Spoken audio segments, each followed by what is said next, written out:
So getting back to exercise in the postpartum phase can be a challenge for some women, sometimes because we don't have the appropriate guidance that we need, and other times because we try to overdo it. And then there's the last category where we're not doing quite enough, and then we try to do even more after not doing enough with our body to prepare. So tonight I want to talk a little bit about some things that you can do in the early postpartum phase so that way you can help your body return to exercise early. And some of the things that I mentioned may be of surprise to you because they do count as exercises, especially when done properly. And then also some of the information may also be surprising simply because you may have been told, no, wait, you can't do that. Or even, maybe you should slow down just a bit. So first and foremost, I do believe that women should be able to rest and progress exercises as their bodies are ready. And that's going to depend upon you as an individual and also the type of birth that you have experienced. So if you notice that you're having a lot of pain, then yes, we want you to slow down and listen to what your body is saying. In the early postpartum phase, if you're noticing that that with the activities that you're having bleeding that's worsening, or even just an increase in fluid in your legs, I want you to stop the activities and talk with the provider as well, because those can be different signs that your body's communicating, indicating that you're overdoing it. So having a little bit of guidance can help you be able to return to exercise safely. Pain is your body communicating with you. So you want to make sure that any pain that occurs, you're taking the time to address it. Even heaviness. Sometimes people may have heaviness in their back, abdominal region, or even in the vulva or vaginal region. So making sure that you're addressing not just the pain, but heaviness. Taking time for your body to gradually get back into things is going to be so important, okay? So make sure that you have a gradual progression. And now let's talk a little bit more about what that progression is going to look like. When you're early postpartum, the first thing I want you to practice doing is learning how to breathe again. Because when you are breathing, you have to make sure that you're relearning how to use your diaphragm. When we're pregnant, we already know the uterus itself is growing. And because the uterus is growing, it's pushing into our diaphragm and also the other organs and structures within abdominal region. So you're going to have to teach your body how to breathe again, taking those slow, deep breaths. But not just so that way you can get the oxygen that you need, but so that way your core and your pelvic floor can begin to kick in for you. So it's going to be so very important that you allow for proper breathing so that way your core and pelvic floor can kick in. So what do I mean by proper breathing? So when you take a deep breath, your shoulders shouldn't do the movement, but your abdominal region should actually push out and you should have belly expansion. Your ribs should move out to the side and also back down and in. So making sure when you take that deep breath that you're keeping your jaw relaxed. And if you're doing a breath properly, you should feel your pelvic floor move downward if you're sitting down. If you're laying down when you do your deep breath, you'll feel it move away from you as well. So deep breathing and proper breathing are going to help your core and your pelvic floor kick back in during the postpartum phase. So breathing is going to be important. Now, I don't want you just breathing when you're sitting down. I want to make sure that you are breathing in different positions, such as standing up, laying down, or even all fours. And some of those gentle stretches that you may have done to prepare for baby to help get things moving a little bit. I'm talking about things such as the cat-cow stretch or even the downward, the prayer stretch itself. So that way you can use those stretches to help muscles relax, but even allow for your spine to go in different positions because your posture may have changed as well during pregnancy. So you have to work on breathing first. Doing those different things, those different movements, so that way you can get your core, your pelvic floor to start to kick back in. And breathing is something that you can start off day one immediately after baby. So now, once you are able to get your breathing under better control and you're also able to demonstrate how to properly breathe, then we can start doing a little bit more. Using your pelvic floor contractions, so doing a proper Kegel, because unfortunately, a lot of people don't know how to do proper Kegels. And I said people because that includes both men and women.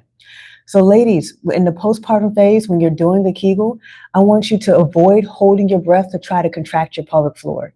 If you have the urge to do that, a way that you can start training your body is every time you go to try to lift your pelvic floor. So imagine that you have a zipper there and try to zip.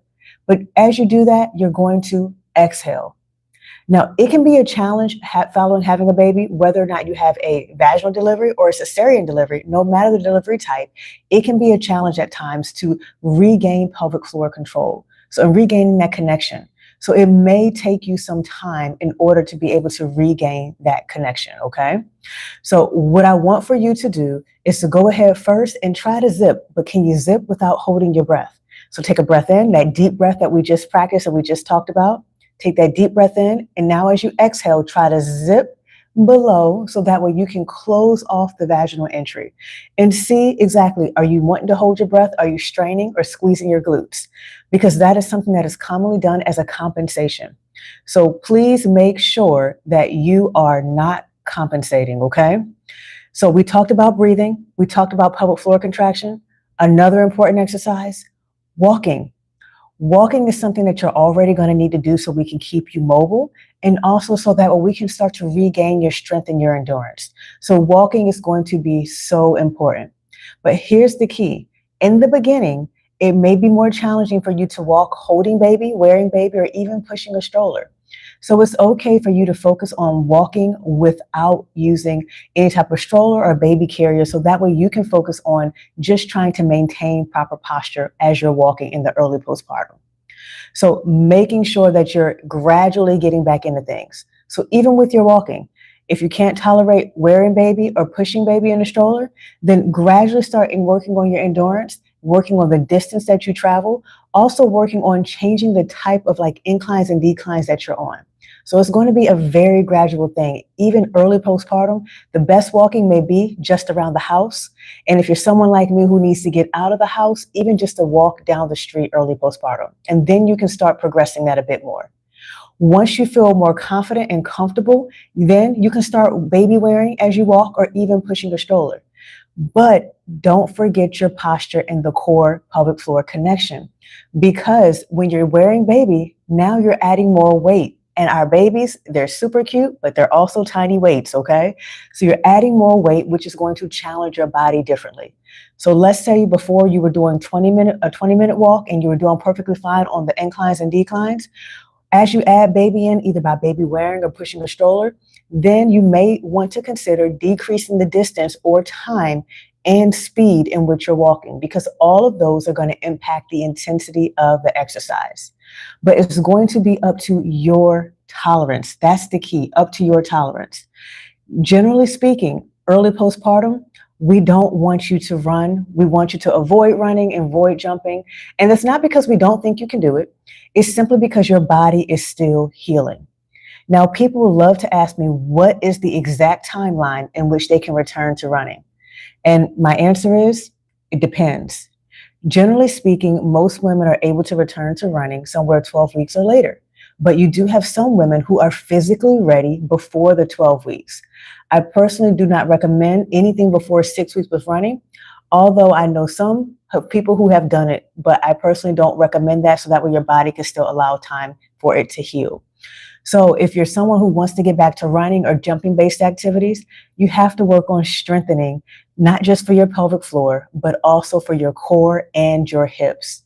So gradually improving and increasing your ability to do things such as planks, starting off first at the wall, then moving to like a table or countertop, so that way you can be at a lower versus being straight up. Now you're more so at an angle with the arms on the table or on the counter, and then progressing that even further down as you get closer to the ground. So gradually increasing your core strengthening, doing things such as fire hydrants when you're on all fours, or even a bird dog motion. So can you do core work as far as your abdominals after pregnancy? Yes, but the progression in which you do it may be a little bit slower than what you were used to previously, because you likely will not be able to sit straight up. So you may need to still roll to get in and out of bed, but you still can begin gradually activating your abdominal muscles. What I'll do is that after this recording, I will make sure that I put in the comments below that where you can have access to trying to learn how to activate your abdominal muscles early on in the postpartum phase, so that way you can begin to get them stronger without putting too much stress on those muscles and also on the linea alba, because remember, your body is still healing. Just because you're not ready to do an exercise at one point does not mean that you have to eliminate that exercise altogether. And that's important for you to know, because sometimes we just have to get stronger in order to be able to tolerate an exercise. So you just may need more time.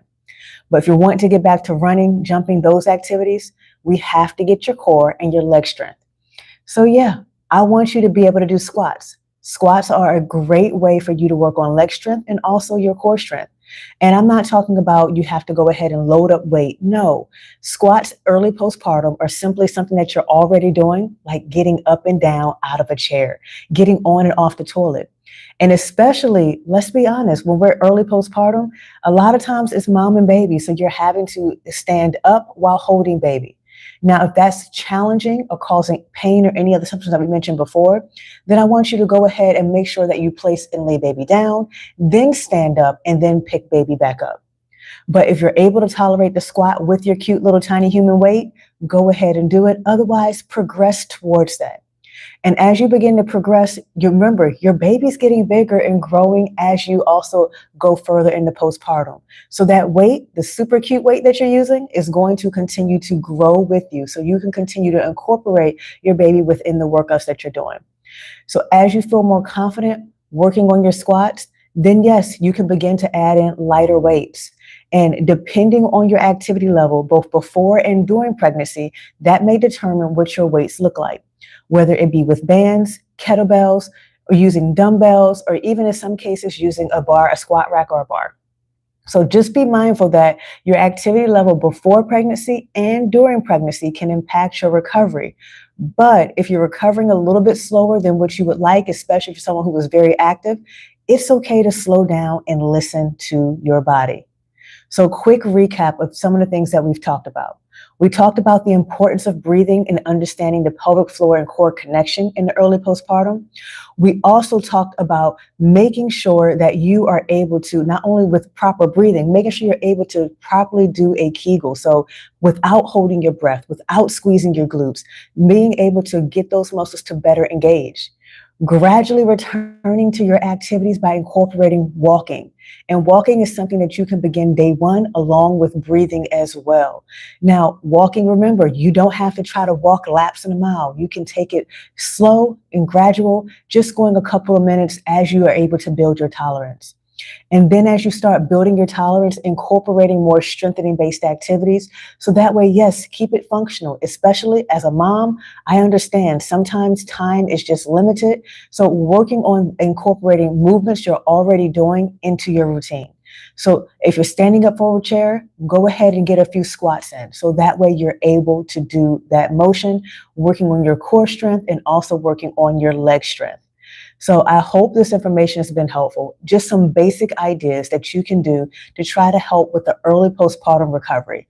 Because yes, you're allowed to exercise early postpartum, but the type of exercises that you do, that's going to be the key, because there's certain exercises that we want you to not necessarily avoid long term, but minimize or decrease so that way your body can properly recover. So remember, exercise is encouraged, but the type and how you progress it, that's what's the important part in the early postpartum phase. For those who are early postpartum, I'm going to put a few links down into the comments once the live is over. So that way you will have in the description information as to what you can do to better activate your pelvic floor and core control. And then information as to an early postpartum workout that you can begin at your pace, okay? You'll have instructions in there and also demonstrations of some basic exercises, because the goal is to make sure that you're confident and also that you're comfortable being able to return to the activities that you enjoy without pain. So if you all have any questions, please feel free to leave those in the comments and I'm happy to answer those. And I also will put links in the description after this live recording so that way you all can have that information to be able to refer to when it comes to breathing with the pelvic floor connection and also early postpartum exercises and the early abdominal exercises that you can do when you're postpartum as well. Thank y'all so much for joining.